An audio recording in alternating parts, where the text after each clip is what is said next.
திருவள்ளுவரின் வழியில் வாழ்ந்து வாழ்வின் உன்னத நிலையினை அடைய திருக்குறளோடு நாம் என்னும் இந்த நிகழ்விலே இணைந்திருக்கின்ற உங்கள் அனைவருக்கும் முதற்கண் வணக்கம்.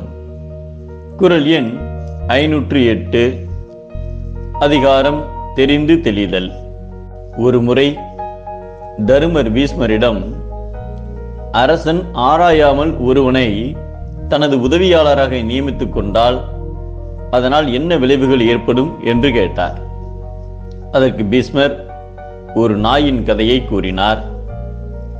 ஒரு காட்டில் தர்மம் தவறாத தவவலிமை பெற்ற முனிவர் ஒருவர் இருந்தார். அந்த காட்டில் இருந்த கொடிய மிருகங்கள் கூட அவரிடம் சாதாரணமாக பழகிக் கொண்டிருந்தன. அவற்றின் மொழியை கூட அவர் அறிந்திருந்தார். அப்போது பக்கத்து கிராமத்தில் இருந்து நாய் ஒன்று முனிவரிடம் வந்தது. அதன் மீது இறக்கப்பட்டு தனது ஆசிரமத்தில் அடைக்கலம் கொடுத்தார்.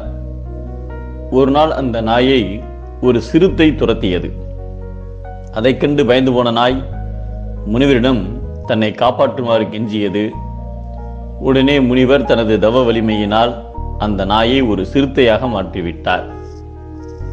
அதன் பிறகு பெரிய புலி ஒன்று அதை எதிர்க்கவே மீண்டும் அது முனிவரிடம் ஓடி வந்தது. அவர் சிறுத்தையாக இருந்த நாயை புலியாக மாற்றினார். அதன் பிறகு ஒரு யானையை கண்டு அச்சம் கொண்ட போது முனிவர் அதை யானையாக மாற்றினார். யானைக்கு சிங்கத்தை கண்டு பயம் ஏற்பட்ட போது அது முனிவரால் சிங்கமாக மாற்றப்பட்டது. நாய் சிங்கமாக மாறியதும் மற்ற மிருகங்கள் அதை பார்த்து பயந்து நடுங்கின. சாதுவான குணம் கொண்டிருந்த நாய் சிங்கமாக மாறியதும் மற்ற விலங்குகளை கொன்று துன்புறுத்த தொடங்கியது. அதனால் பல மிருகங்கள் அந்த காட்டை விட்டே ஓடின. இந்நிலையில் அதன் மனதில் ஒரு எண்ணம் உதித்தது. நான் இப்படியே பலத்தை பெற்று சிங்கமாக மாறியதற்கு அந்த முனிவர்தான் காரணம். ஒருவேளை மற்ற மிருகங்களும் அவரை அணுகி தங்களையும் சிங்கமாக மாற்றச் சொல்லி கேட்டுக்கொண்டால் அவர் அம்மாதிரியே செய்தாலும் செய்து விடுவார். ஆகையால் அதை தடுப்பதற்கு ஒரே வழி முனிவரை கொண்டு விடுவதுதான் என்று மனதில் எண்ணிக்கொண்டு முனிவரிடம் வந்தது. அதை பார்த்த உடனேயே அதன் எண்ணத்தை புரிந்து கொண்ட முனிவர், நீ மீண்டும் நாயாக கடவாய் என்று சபித்தார். முனிவரால் சபிக்கப்பட்ட நாய் இறுதியில் காட்டை விட்டே வெளியேறியது.